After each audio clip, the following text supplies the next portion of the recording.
Last time we finished at chapter 20, page 22. So we finished at chapter 20. So today we should start with chapter 21 or section 21.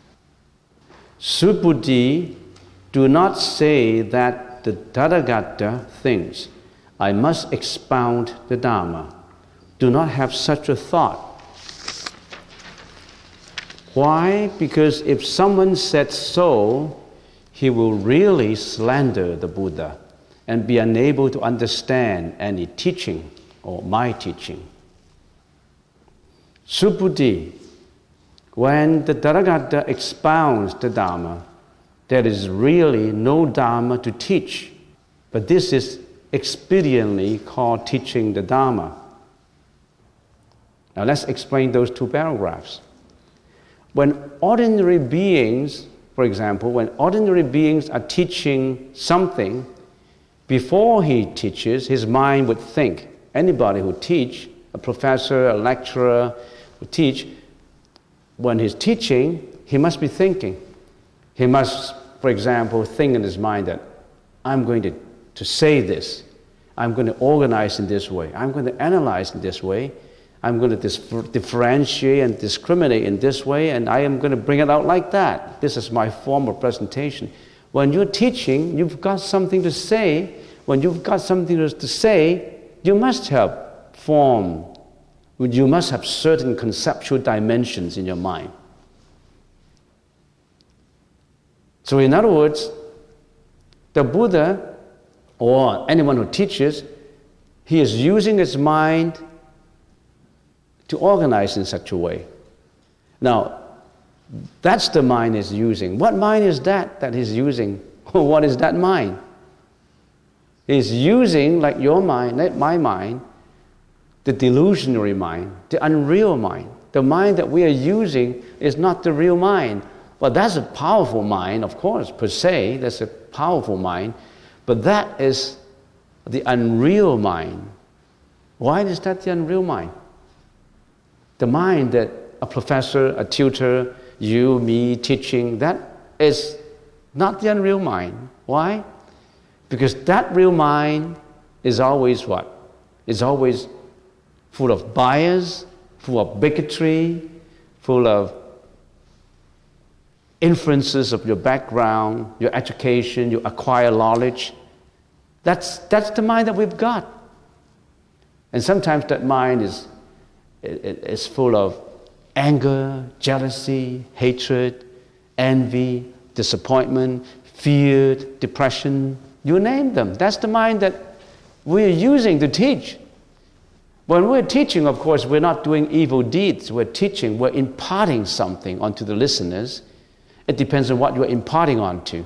If you're imparting onto something evil, you're creating evil cause. If you're imparting something that is meritorious, that is beneficial, you're doing something good. But our mind, the mind that we're using is like that. So, here it said, Subhuti, do not say that when the Buddha is saying something, he forms that in the Buddha's mind. Because when the Buddha starts to teach, in his mind, he would not think, I'm teaching the Dharma. I am the speaker. You're the listeners. I'm going to impart to you all this knowledge. I'm going to give you all this. He's not thinking in his mind. Why? Logically, how can the Buddha be using the unreal mind to teach? The Buddha's mind is free, is liberated, is pure. That pure mind has got nothing. That pure mind delves on nothing. Nothing touches or affects the Buddha's mind. So the Buddha would not think when he's teaching, I have something to teach. I am teaching this Dharma. This is my Dharma. He won't do that like that. So if you say that, oh, the Buddha has a Dharma to teach, you are slandering the Buddha. You think that the Buddha is like a sentient being, like our mind. You're maligning the Buddha. You see the meaning of that sentence? That's what it means. Because you think that the Buddha is just like you and me. He has something to teach. You think that But the Buddha's mind does not attach. His mind dwells nowhere. All dharmas are completely empty, and all names and words are provisional and based entirely on emptiness. Of course, you've got to know what emptiness means. First-time comers may not know because there's a definition of emptiness. Emptiness does not mean nothing. It does not mean that. It has a profound meaning in emptiness. So if you think that, oh, the Buddha has a Dharma to teach, I have the Dharma to listen to, that you are maybe inadvertently thinking that the Buddha is like us.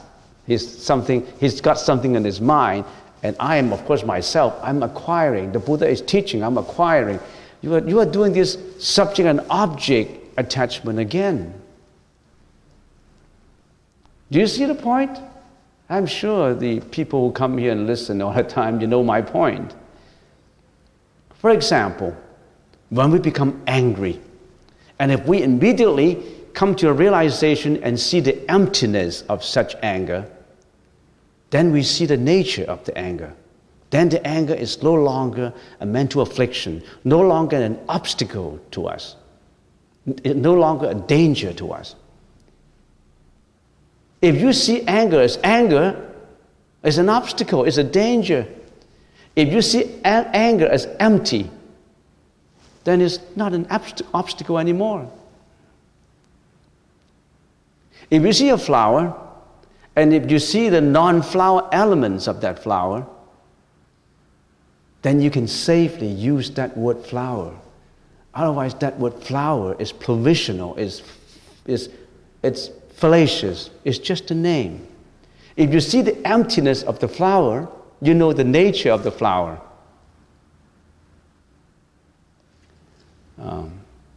So when you see everything and see its nature, everything is not an obstacle. Then there's no mental affliction. When you get angry, you're attached to anger. You argue, you fight, you yell, you do whatever possible to express that anger. But however, if you immediately see the emptiness of that anger, where does that anger come from? Does it have its real essence? Oh, that anger comes from my brother misplaced my book and I couldn't find it. And why did my brother misplace my book? Because I put it somewhere, and then I used to put it on my bed, and then the book is in the way of his sleeping position, and he just removed it because I just throw it on his side of the bed. So if you start to analyze it, that anger is a conglomeration of causes. It doesn't have its real nature. You break it down. You break down the ice. You're like an icebreaker. Here's an obstacle of an iceberg in front of you. You use that truck and you break it through. You break the anger. You see the emptiness of the anger. It's the anger, if you turn it around, it's a blessing in disguise. It's something to get you enlightened. So suffering is enlightenment, enlightenment is suffering. It's one coin with two sides. But how many people see the nature of anger when they're angry? They're being led away. They only expressed it by what? By emotional expression. They jump around, they yell, they fight, they throw things around. And I've heard a boy in the family, when he got angry, he threw things at the TV. They already replaced 5 TVs at home. That's how he expressed his anger. Some people express his anger by hurting other people violently. The same with hatred. Some people express hatred by hatred. Some people express violence by violence. But if you're able to break through it, you're on your way to the Buddha's teaching. When we see hatred and see that hatred is not hatred, then we know that that hatred is truly hatred. You know what I mean? When you see the hatred is not hatred, then we know hatred is truly hatred.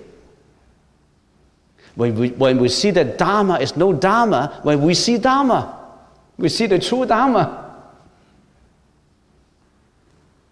then that hatred is no longer a dangerous obstacle anymore.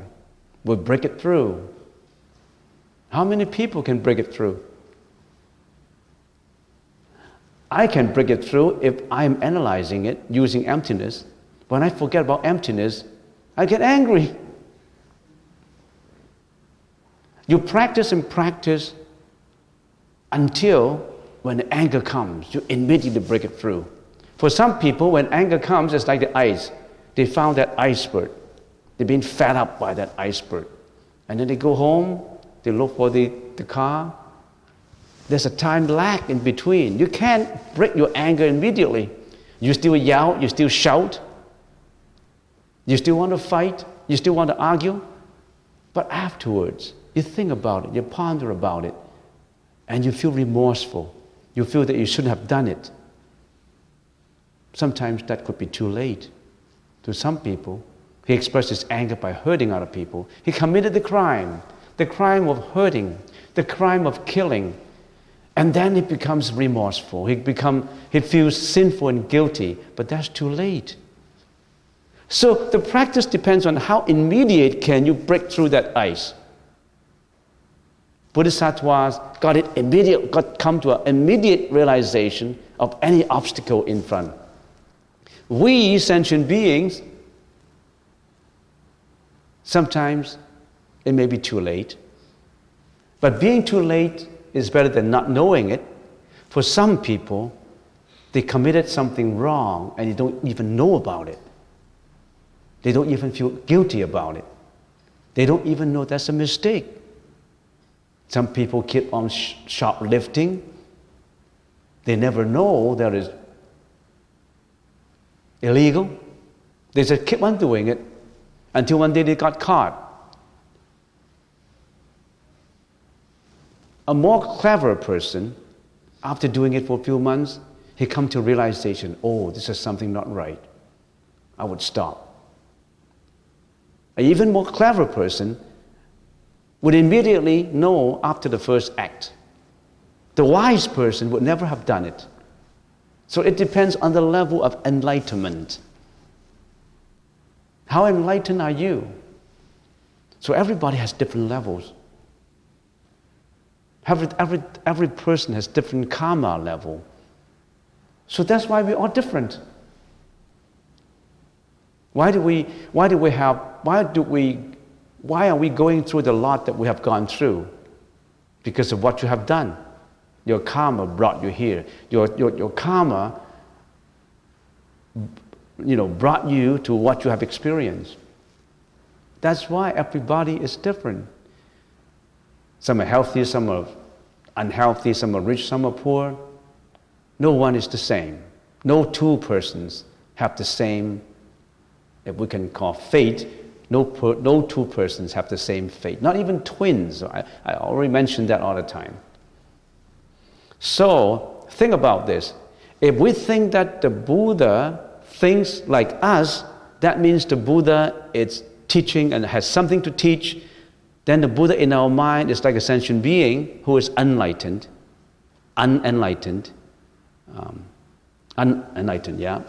When we teach, we differentiate. When we teach, we differentiate. There is a communication. There is the teacher, the student. There is the I, the you, the me, and them. When we have this conceptual dimensions of me, ego, you, I, and if that still exists, then you're still attached to the fallacious notion of, remember in the Dharma Sutra, ego, personality, beings, and continuity. You're still attached to that. Because if you think you have a Dharma to teach, or you just think that you have the Dharma to obtain, We still attach to that ego. You see how logical the thinking is? If the Buddha said, our mind is unreal mind, and if you think that the Buddha teaches like what we're teaching, we have the Dharma in the mind to teach, what are we using to teach? Our mind that has conceptual dimension, that has a language, that has words. We speak, we have a language because we have words, we have names. And what did the Buddha teach? This is all names, all words, all languages, all language. Are these not conceptual dimensions? And the Buddha said, if you ask that question, you're intelligent. And let me tell you, I have nothing to teach. Don't rely on this. I have nothing to teach. You have nothing to listen to. You see the point?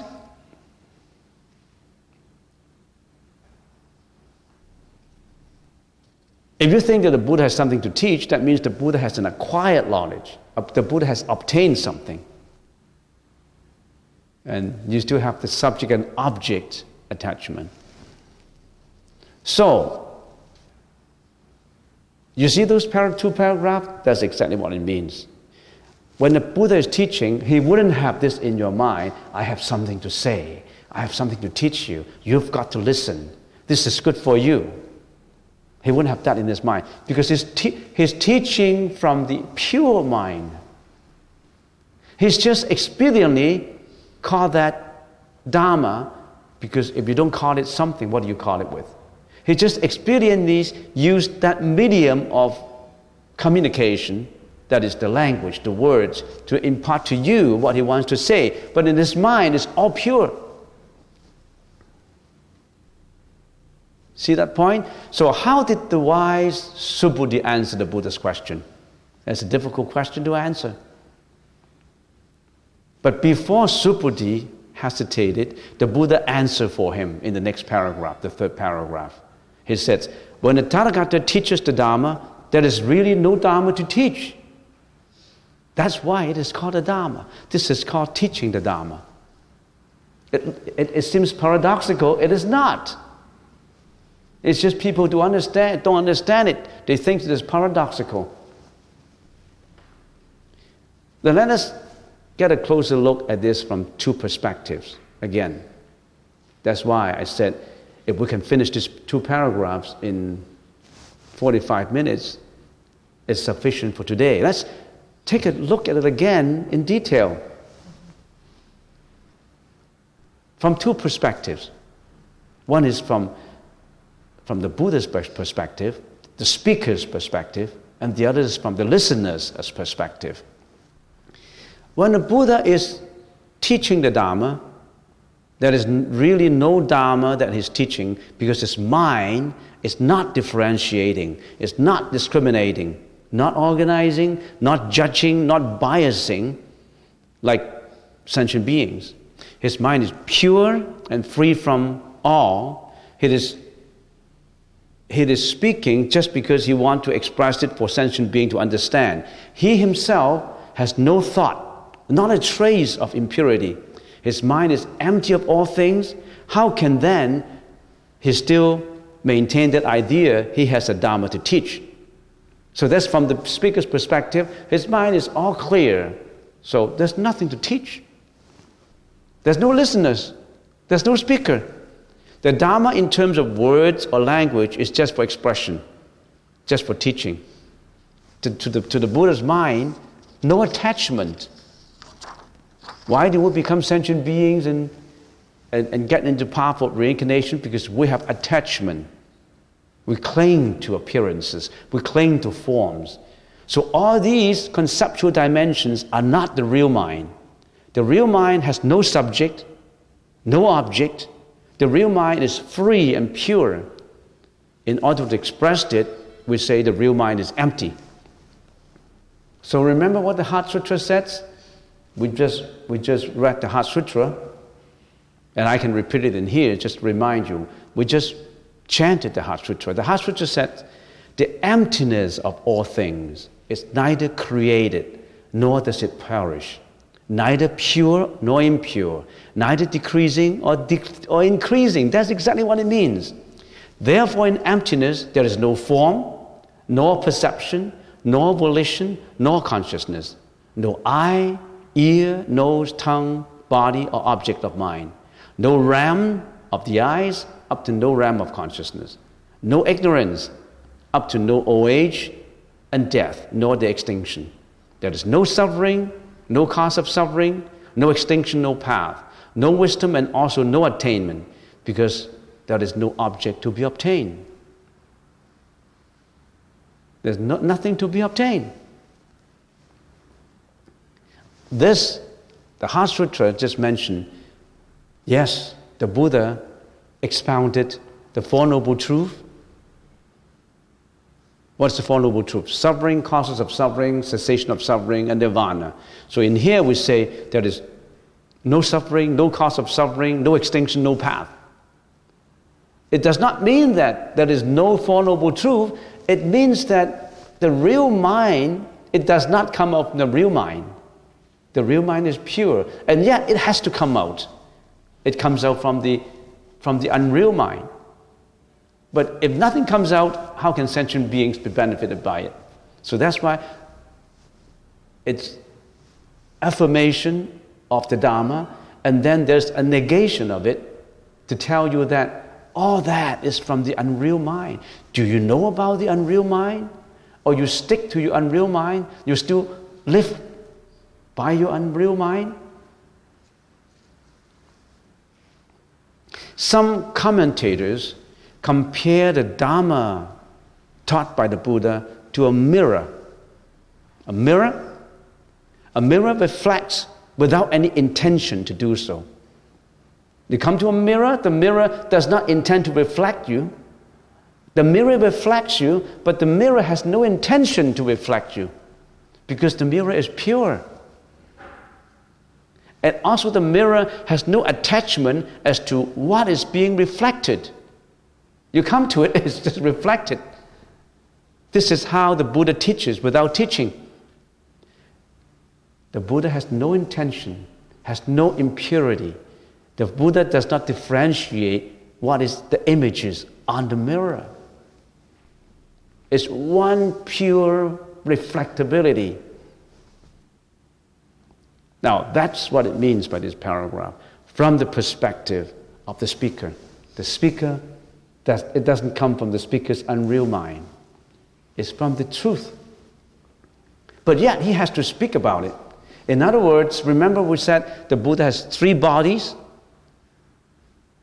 The first body is Dharmakaya, the second is Sambhogakaya, and the third is Nimanakaya. So in the Chinese language, the first is Fa Shen Dharmakaya.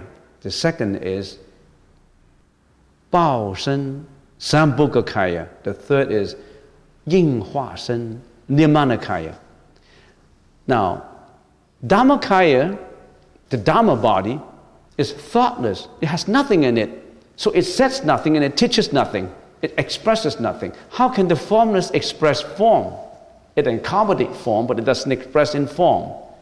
But when the Buddha is teaching, he's using the Nimanakaya, the transformation form, not the Dharmakaya, and not the Sambhogakaya, because we sentient beings, we cannot see the Sambhogakaya.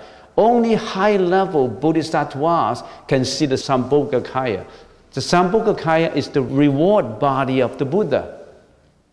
We can't see them. We don't have the ability to see them. But bodhisattvas can see them. Avalokitesvara can see them. Siddhagarbha bodhisattva can see the Buddha's Sambhogakaya. Or maybe arahats can see the Sambhogakaya, not us. We only can see the Buddha's Nimanakaya, the transformation body. What is that transformation body? That is the body reincarnated in this world historically 2,600 years ago. Sakyamuni Buddha. He was a prince born in India. He left his palace, went and became an ascetic, practiced, and he got enlightenment. That is the transformation body that we can see. And that body he uses to preach, to teach. So we're talking about teaching here of the nirvana body.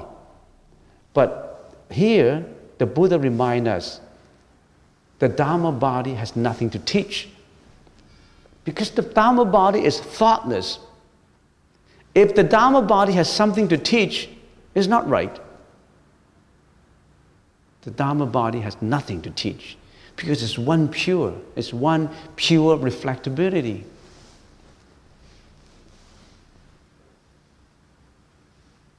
If the mirror said, I have something to reflect, you come to me and I reflect you, the mirror has attachment. The mirror does not need to say he has something to reflect. He already has that nature of reflectability. Anything comes in, he just reflects it. But being the mirror with attachment, the mirror with jealousy, hatred, disappointment, depression, anger, all these mental afflictions, the mirror said, here, come in here or here, let me reflect you. He does not need that because he has that reflectability. But this poor guy, he does not know. He still thinks that he reflects, he attaches the attachments.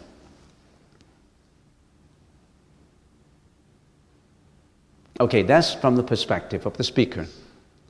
Now, how about from the perspective of the listeners, that there is no Dharma to listen to? Because there's no Dharma to be taught, there's no teaching. From the listener's perspective, how do we perceive it? When we are learning and practicing, like what we're practicing now, we're doing meditation, we're chanting, we are carrying out good conduct, we're observing morality, we're being a good person, we're learning and we're practicing.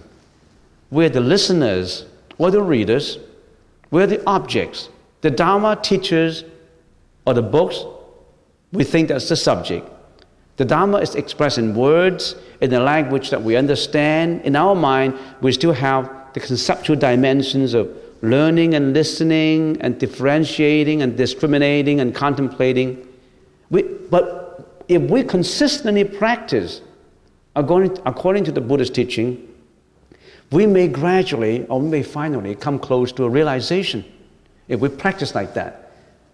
Of course, we attach to language, to names, to form, to the philosophy, to the teaching, but as we practice more and more and more, we will finally come to a realization. We'll come to a realization of that true reality. The time will come. Why? Because we have sown these seeds of enlightenment. Right now, you already have those seeds now. When the time is ripe, you practice, the realization will come true. It depends on whether you apply the efforts. Maybe in this life, you come to the temple, you listen, and then you go out again, and then you never come back again. That seed has been planted in you. But because you don't practice it, you just carry on reincarnating and reincarnating, life after life after life. You go through all this suffering, and one day, you go to another temple, you see the Buddha statue and you say, oh, it seems that I've been here before. How come it radiates graciousness to me? How come I feel peaceful? Well, how come when I come to the temple, I feel peaceful? Because that seed in you that you have sown in your previous life cycles, all of a sudden reminds you. You've been here before. It reminds you. When it reminds you, that is equivalent to water sprinkling onto the plant. The sun shines onto the plant. It gets sprout. It slowly comes up, slowly comes up. So you see the importance of sowing seeds, which is sow seeds not only in ourselves, we help all sentient beings to sow seeds. Certainly your family members. You utter a word of wisdom to them, a word of Amitabha or Sakyamuni Buddha or Siddhartha Bodhisattva or a mantra to them. And they learn a word, they learn Om Mani Padme Hum. That's been planted in them. Does not matter when that plant will gradually develop. That seed will sprout into a shooting, and then it become a tree, and then become bear fruits and flowers. It will come. So we should plant seeds in everybody. The more seeds you plant, the more meritorious your deed will be. So that's why Bodhisattvas are planting seeds of compassion to everybody, to all sentient beings. So the true mind has no conceptual dimensions. But when we learn and practice, we need conceptual dimensions. Through meditation of samatha and vipassana, we come to realization of emptiness. And we will realize that there's nothing to be attained, or nothing that we have obtained. Because it's emptiness. In the Mahaprajna Paramita Sutra, there is a story like this. And I like to end it with a story, because the gong will go in a few minutes. In Mahaprajna Paramita Sutra, 大般若经, there's a story like this. Subhuti,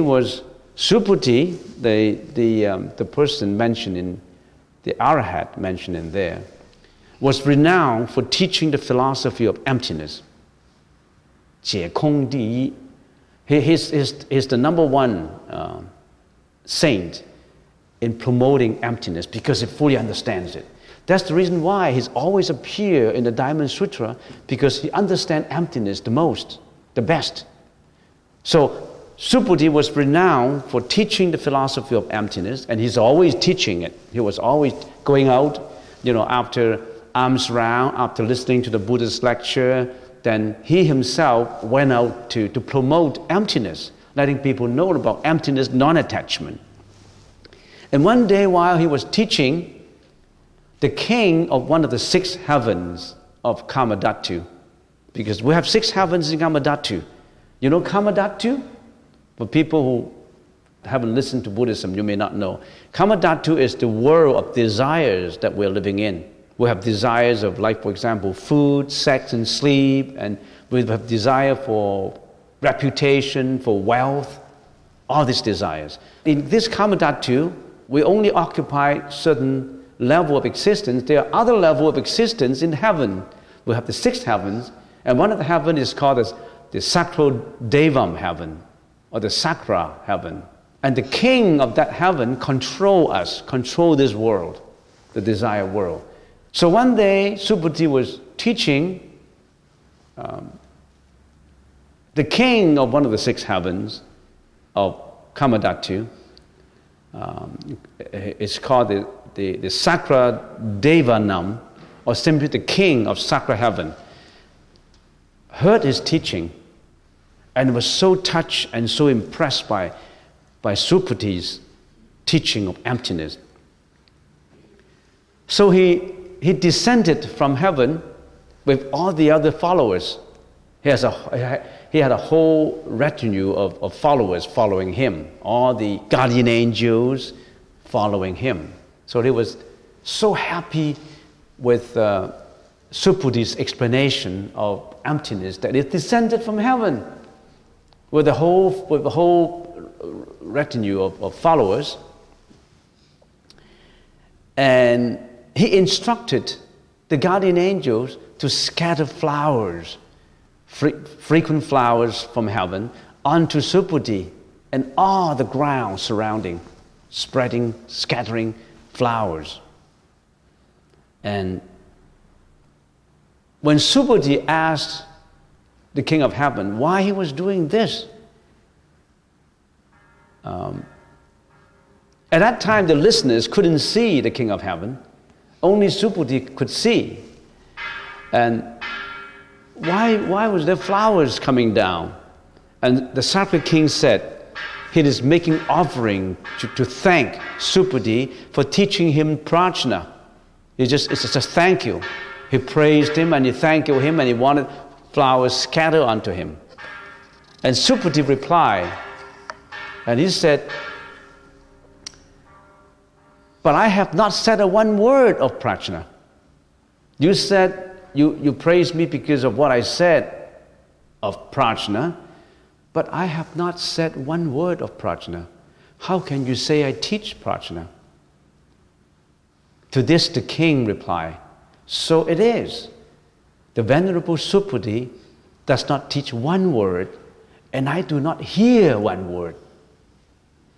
That's prajna. Nobody teaches, nobody listens. Nothing is taught and nothing heard. That's true prajna.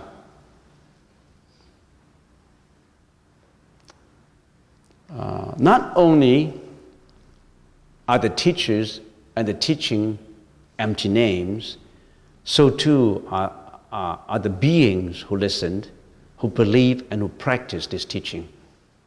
So remember what the Heart Sutra says?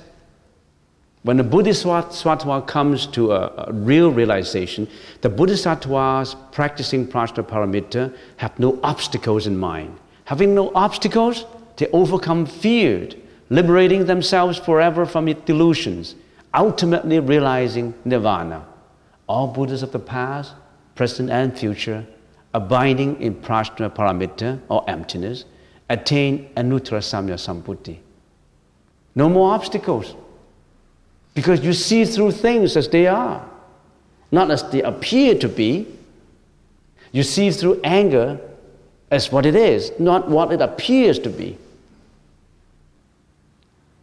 When you see A is not A, then it's truly A.